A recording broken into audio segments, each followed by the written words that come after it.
Okay. So, hello, church. I'm here with Mike and Megan, and this is the first of these videos that we Hey. want to send to you.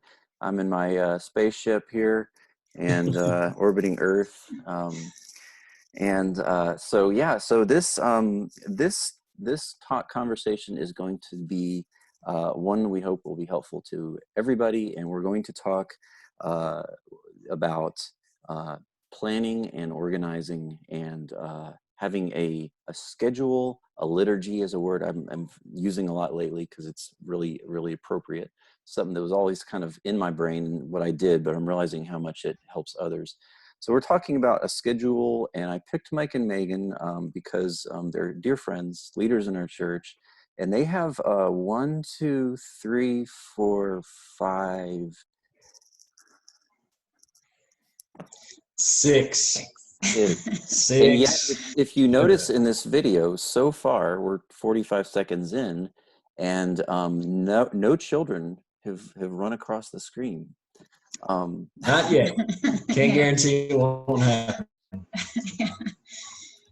But I will say that I married Mike and Megan 15 years ago.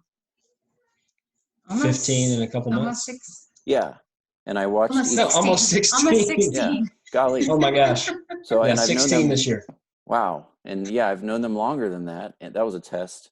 And I've watched, this isn't 6 months of traction. This is 15 plus years of traction where I've watched this couple date, marry, bring children into the world and do it somehow without going crazy. So we're going to talk about that. So I have a few questions I'm going to ask, and thank you guys again. Is there anything you want to say to the folks watching? Well, I guess we'll see when we start answering the questions. Okay. So the first thing was just jumping right into it. Tell us why being on a schedule benefits your household, your family, and your marriage. Well, for us, I am a firm believer that order brings peace, and I know it does for me. And I found with my kids, it helps with better attitudes and better effort in what they're doing when they know what's coming next, they know what to expect, and having that regular schedule and routine. Bedtimes have stayed the same on school nights, and just trying to keep everything so that they know what's coming, basically. I think that's important for them. Yeah, we firmly believe kids need order. Without order, there's chaos. So writing it down, making it simple. What is you can't that? Read it. This is the Corona plan. The Corona plan, hour by hour, Monday through Friday. Yeah. Step by step, what you're doing. We make it very user-friendly and very simple. Do you have 6 of those, or is there just a master? It's just my master copy. It's they have to come to me, and they have to read it, and they have to give it back to me. When there was just an inkling of we may close schools, she sat right down, started hacking us out on the computer, and she was very well prepared. She's like that. She's good. And you had something like this before the Corona plan was needed, when it was just the Janik plan, right? Like Survival 101. Before we had to. Yeah. Yeah, pretty much. I mean, it wasn't written, I don't think. No, but we have the order of the day. Yeah, I guess you could say they know what they're supposed to do when they wake up on a school day. The expectations we have of them, and so we try to keep that the same, even though they're not going to the physical building. It's still a quote unquote school day, so they know what's expected of them. And then, with just the difference here is we let the 2 oldest, almost teenagers, well, one's a teenager, but sleep in as long as they want, and well, they sleep in 9:45. Yeah, but that's a lot better than 7 a.m. That's a lot better. Yeah, so they like that. Gives them some freedom.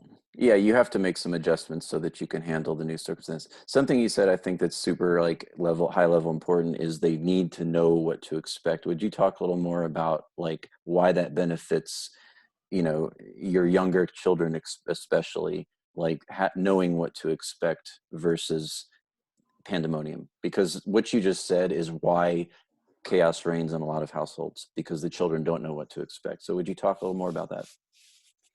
Yeah, I mean, it now our second week doing this, they know. So the little ones get up at 7. We kind of separate our kids into the little kids and the big kids.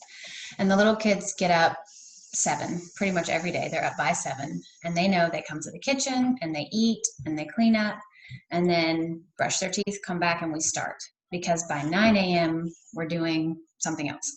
So there's not arguing. There's not, oh, can I watch TV, or oh, can I do this? They just know what they're going to do. So it's definitely helped as far as not having to get into those, petty kind of where you argue with your kids about what they should be doing, and they just know what we expect of them. So that helps. And then also the schedule we have has the little kids doing things on the computer first thing in the morning before the big kids are awake, because they're going to need it. They pretty much need it all day. Like, all of their stuff is on computer. So we kind of had to do a schedule to make sure that it's rotating through, because we don't Yeah. have tablets or phones for every child. Yeah. Yeah, I mean, that really speaks practically as something that, like, you're homeschooling 6 children right now, whereas you weren't before. But just something as simple as laundry, like, you can't do laundry for 4 people at once. You can't, 4 different people can't make lunch in the kitchen at once. So there has to be, this is your slot, this is your slot, this is your slot. And then everyone's not stepping on each other. Yeah, and it helps for the, between us as well. So I'm not stepping on her toes, trying to get in the way of her plans.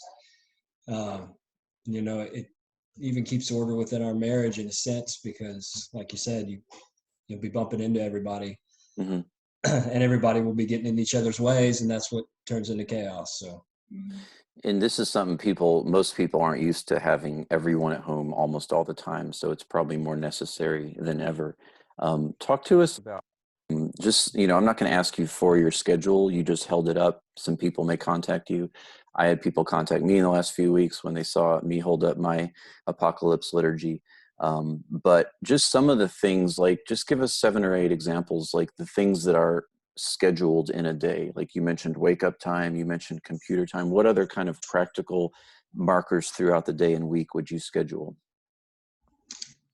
Definitely meals. Yeah. Yeah, we have a mealtime in there. We have snacks too. We have snack time scheduled. So we start the day. I have them after breakfast. They're, whenever that is, they all do a devotion. So either read their Bible or we have these little like devotions for 9 and 10-year-olds or something. We have them do that. And then Amy goes down for her nap. And as soon as she's napping, I get preschool done with Jacob. And then the little kids do Spanish. I'm doing a Spanish thing with them for 30 minutes each. And so that's on the computer.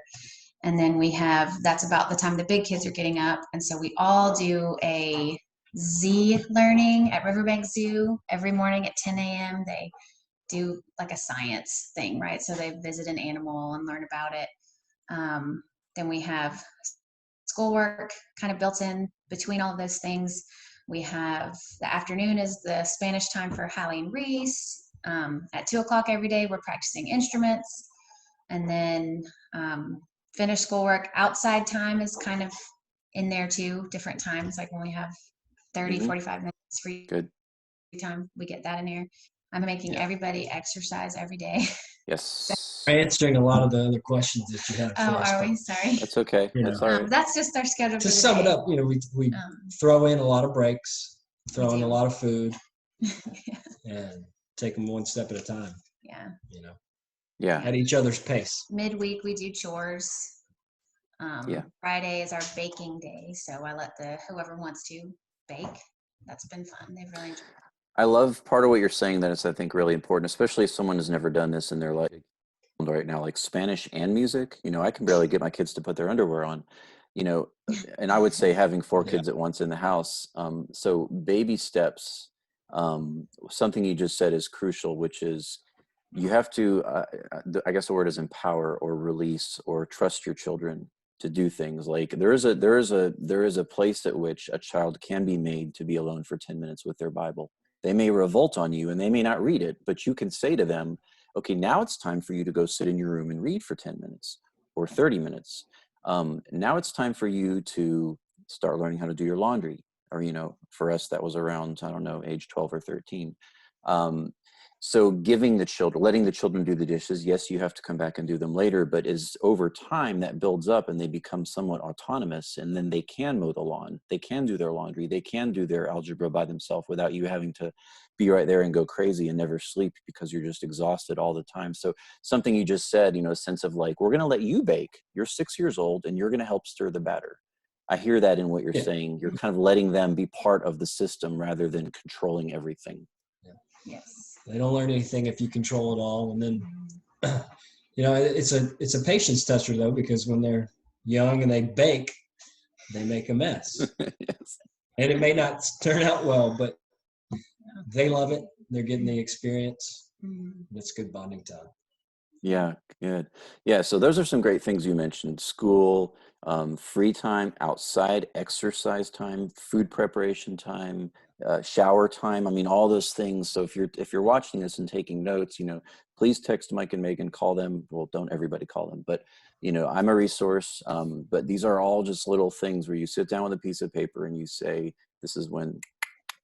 And you just work it out. And I love what you said too. Children love seeing that. Like for our kids, as much as sometimes they would balk, it would be like, wow, it's 7 o'clock at night. I get to be on the tablet for an hour. Like they would, and then they anticipate that. And then they realize if I do my chores, if I do my dishes, if I, take out my trash, whatever, then it's 7 o'clock. I get this. And it actually becomes a reward, and I hate to use the word reward, but it just becomes a joy for them to be able to cook, to be able to go outside. And that sense of expectation is really important. And just one other thing too, I've Mhm. had to adjust several days, like, okay, we're not gonna be able to fit this thing in. So I just throw it out. And that's fine too. Yes. We have to do the things that we have to do for school. But even those I've kind of picked things and said, okay, well, I think we can fit this tomorrow. So we'll just to kind of ease the stress level. That's a great point. Yeah, there's a time to just stop the schedule and just realize we're going to go crazy. We're all going to go outside now, or we're going to go bake Yeah. brownies. Yeah. Or go get a game, let's play a game, something like that. Yeah. Yes. Yeah, speaking of survival strategies, that was another question I had for you guys. Just when when it seems like everything is breaking down and devolving into chaos, what are some ways that you can just sort of reset yourself, your marriage, your children, the household, and just survive? So you kind of touched on it a bit with the breaks, having breaks. Whenever you can tell when they have been doing it long enough and they have to stop. So we pull out board games. Like you said, we go outside. I bought jump ropes and sidewalk chalk, and those have been fantastic for the younger. My mom has this giant box, and they're out there painting it right now. So, just stuff like that. I am not a super crafty person. So when people would tell me like, oh, we made these, sewed these things and all this stuff, that overwhelms me because I can't do those, but I can give them paint and a box and let them just like go. Cardboard box. Yes, just a Cardboard big giant. I think she had, COVID free. I forgot what was it. Maybe an air conditioning unit. Something was in it, so it's big, right? But yeah, those are things that we do. Just Little projects around the house. I've been fortunate to be, and I think maybe a lot of dads have been able to be home more than normal. So any little projects I've been doing around the house, just grab a kid or two and let them come along with you, even if they think it's boring. Get over here. Grab a kid or two.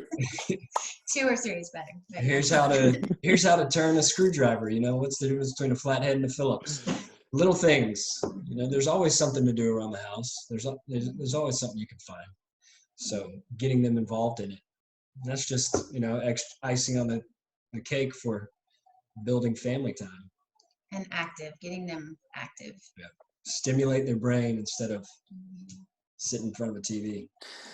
I love that. Another thing I noticed before we turned on the recording, this is, the VH1 behind the video here, behind the song. So they were telling their children, Mike and Megan, where they were getting the kids outside, you're going to go do this now. You're going to go paint this box. Well, we're talking to Jeff.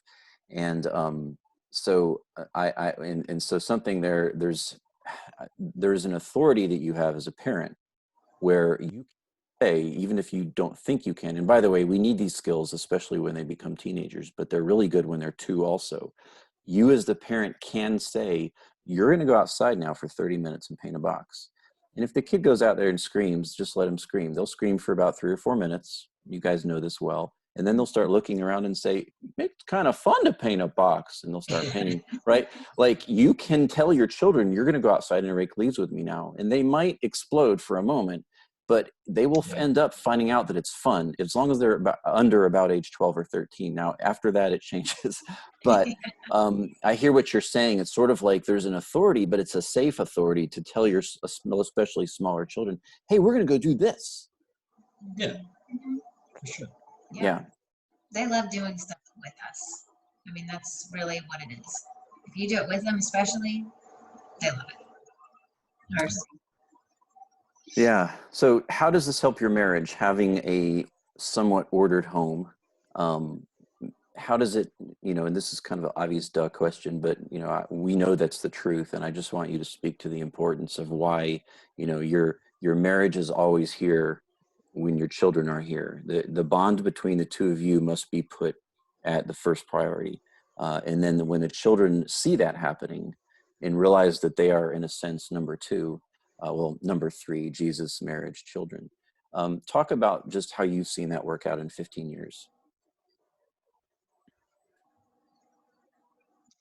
Yeah, that's a big question. I don't know when or where we heard, but I just remember the idea of, and it's sticking in my head that kids are going to grow up and they're going to leave, and you're going to be sitting there staring at each other one day, and you better like that person that you're looking at, because otherwise you're going to be miserable. So we've always, from day one, uh, made it a priority to to spend alone time together almost every night, as much as we can, and that opens up a whole lot of ideas and ways of doing things. But now with all this going on, it's just as the face of it has changed a little bit. We don't go out to dinner, we don't go to the movies. Mm-hmm. We just take a walk around the block. Thankfully, it's springtime, the weather's nice, so it's good time for walking. We maybe have a movie night in, separate ourselves from the kids in whatever capacity. But it's also a big thing about this is bedtime, and you can't have alone time if the kids are at your so running around your legs all day and all night too. As long as you can find that line and separate, then it's something that's very worthwhile. But we're very structured in our bedtime as well, and that allows us to spend time together. Do you guys feel like, just apart from COVID, do you feel like you've been tired a lot in the last decade of your life? Um, yeah, to an extent. Sometimes it's self-inflicted. Yeah. You're getting up early. If you're trying to exercise, you're working. She's Right. busier than I am at home. But yeah, sure. But there's nothing wrong with that. I mean, that's life. And this You're tired. right. And this isn't scripted. And I because that's okay. Like, I think Yeah, we it's need okay. to realize, like, it's just exhausting having Mhm. children. It's exhausting. The more you have, the more tired you are, I think. But that's how it is. And that's okay. But when you finally do at 8 o'clock or 9 o'clock, or I think I heard you guys put your kids to bed like at 4 p.m.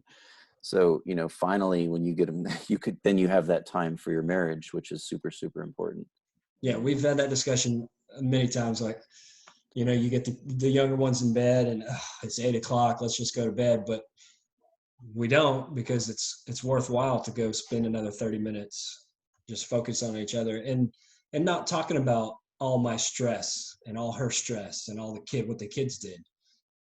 Dreaming, what is it going to be like in 10-15 years? What are we Yeah. going to be doing? What makes you happy? Where do we want to be? What do we want to be doing? And planning for the future, and getting to know each other better, and actually listening and interacting with some empathy, and paying attention to each other's needs. And That's, marriage building 101 right there. Awesome. And I want to ask another question, then we'll close.